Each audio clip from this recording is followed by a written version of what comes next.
आइए बात करते हैं आज इस एजुकेशन सिस्टम के बारे में, जहां पर क्रिएटिव माइंड नहीं बल्कि रोबोट पैदा किए जाते हैं। एक 6 साल का बच्चा जिसे सुबह घसीटकर नींद से उठाया जाता है और उसे यही बताया जाता है कि आपको तालीम हासिल करनी है और इस दुनिया की रेस में आपको आगे बढ़ना है, और वो इसी के दम पर जो कि उसे कैद खाने में छोड़ आते हैं, जहाँ पे उससे अच्छे तरीके से उसकी प्रोग्रामिंग होती है और उसे रोबोट बनाया जाता है। सबसे पहले उसके वहाँ पर हज़ारों रूल्स जो कि उसे फॉलो करने होते हैं, और जिस तरीके से उसे लाइनों में खड़े करके सबसे पहले जो कि उसको समझाया जाता है कि यही जो कि होबल वतनी है, इसके लिए अगर उस लाइन की खिलाफवर्जी भी करता है तो एक 6 से 7 फीट का बंदा एक डंडा लेकर आता है और उसके ऊपर डंडेबाजी करता है, और वहाँ पर हज़ारों बच्चों के बीच में और उसको इस तरीके से मारा जाता है जिस तरीके से वो कोई कैदी हो या किसी ने इतना बड़ा कुछ क्राइम कर दिया हो। और इसी के चलते जो कि एक बच्चे का जिसका माइंड ग्रोइंग स्टेट में होता है तो वो बिल्कुल एक डल बन जाता है।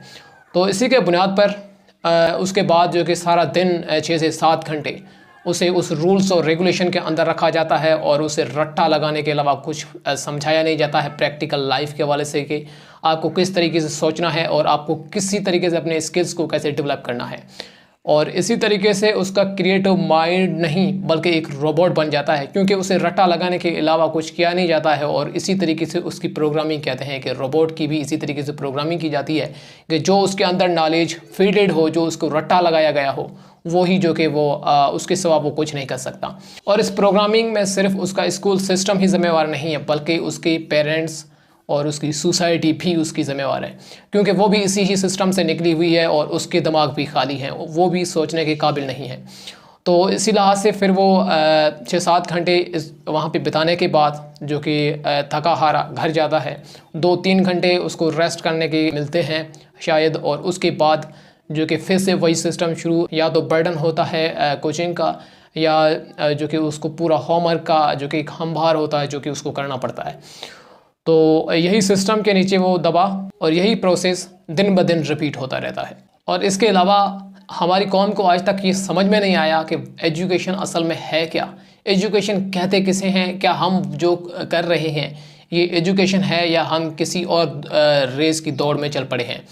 तो देखिए यहाँ पे मैं एक कोट करना चाहूँगा अल्बर्ट आइंस्टाइन का, जो कि एक बहुत ही अच्छा लेसन है कि व्हाट इज़ एजुकेशन, एजुकेशन है क्या। तो वो कहता है education is not learning of facts but the training of mind to think. Education वो नहीं है कि जो आप कुछ रट्टा लगाए बैठे हैं और उसको कुछ यूज़ करने के काबिल नहीं हो। एजुकेशन वो चीज़ है जो कि आपको एक सोचने के काबिल बनाती है, आपकी प्रॉब्लम सॉल्विंग में आपकी मदद करती है। जो कुछ भी आपके पास नॉलेज है उसको आप यूज़ करके अपनी प्रॉब्लम्स और अपनी ज़िंदगी में हकीकी चीज़ों को समझने और उसको अमल में लाने के लिए एक अच्छे इंसान बन सकें, इसी को ही एजुकेशन कहते हैं। लेकिन हमारी कौम को आज तक ये समझ में नहीं आया और वो उसी जो कि रेस में चल पड़ी है जिसमें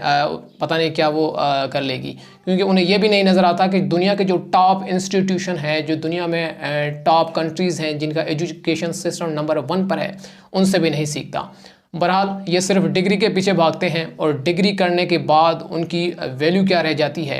ये आप अंदाज़ा इस चीज़ से लगा सकते हैं कि हज़ारों ऐसे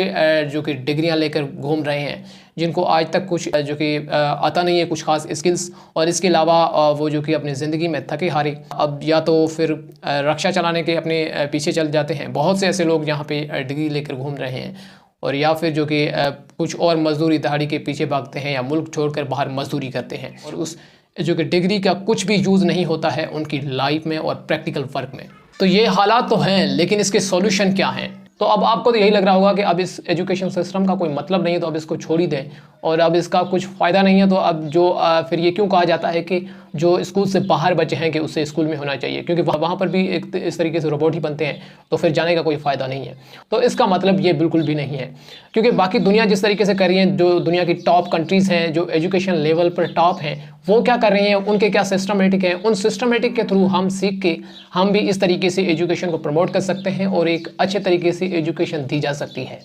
तो अब जो कि फिनलैंड को ही आप देख लें जिस तरीके से वो टॉप पर है और वहाँ के एजुकेशन सिस्टम किस तरीके से वर्क करता है। देखिए फिनलैंड का सिस्टम यही है कि वहाँ पर जो कि बड़ी बड़ी टेस्टें नहीं रखी जाती जिस तरीके से बच्चे के ऊपर ज़्यादा बर्डन हो। एक तो वहाँ बड़े टेस्ट रखे नहीं जाते और इसके अलावा टेस्ट जो कुछ भी होते हैं उसकी जो कि रिजल्ट रिवील नहीं की जाती, पब्लिक नहीं की जाती कि बच्चे को ये किया जा सके कि इसका इस चीज़ में ये वीक है, ये जो बच्चा है माहिर है, क्योंकि वहाँ पर ऐसा कोई भी कॉम्पिट नहीं होता। बच्चे रिलैक्स होकर जो कि अपने हिसाब से काम करें जिसमें उनको इंटरेस्ट है, और इसी लिहाज से जो कि उनका सिस्टम आज दुनिया का नंबर 1 है। और इसके अलावा वहाँ पे जो कि प्राइवेट स्कूल का सिस्टम बिल्कुल भी नहीं है कि एक स्कूल एजुकेशन सिस्टम को जो कि बिज़नेस मॉडल बना दिया जाए जिसमें जो एजुकेशन या प्रैक्टिकल लर्निंग पे नहीं बल्कि एक बिज़नेस को जो कि आगे बढ़ाया जाए। तो ऐसा कुछ भी नहीं है। वहाँ पर सिर्फ जो कि गवर्नमेंटल ही इंस्टीट्यूट हैं स्कूल के, और इसी तरीके से वहाँ का एजुकेशन सिस्टम को रन किया जाता है। और इसके अलावा वहाँ पर कोई भी इस तरीके से स्ट्रिक्ट रूल्स नहीं है कि आपकी ड्रेस जो कि 100% होनी चाहिए। अगर ड्रेस नहीं है तो आप स्कूल में नहीं एंटर कर सकते। वहाँ पर ये आप बिल्कुल भी फ्री हैं, आप किस तरीके से भी जा सकते हैं। आपको जस्ट लर्न करना है, फिर वो जिस तरीके से आप करें। और इसके अलावा वहाँ पर अगर 30 से 40 मिनट का कोई पीरियड चलता है तो बच्चे के लिए फिर उसके बाद 15 से 20 मिनट जो कि एक प्लेइंग जो कि दिया जाता है, फ्री माहौल दिया जाता है जिस तरीके से बच्चा बोर ना हो और उसके लिए एजुकेशन सरदर्द ना बन जाए, क्योंकि उसे सिर्फ सीखना है ज़िंदगी में कि कैसे आगे बढ़ना है। तो इसी लिहाज से इन चीज़ों को उन्होंने अप्लाई करके आज दुनिया के नंबर 1 बन चुके हैं। और आज हमारे यहाँ सिर्फ टॉर्चर के अलावा कुछ होता नहीं है, और आज हम दुनिया के सबसे गिरे हुई इलिटरेट कंट्रीज़ में से एक हैं। तो इसी लिहाज से अंदाज़ा किया जा सकता है कि हमारी एजुकेशन सिस्टम में कितने रिफॉर्म्स की ज़रूरत है।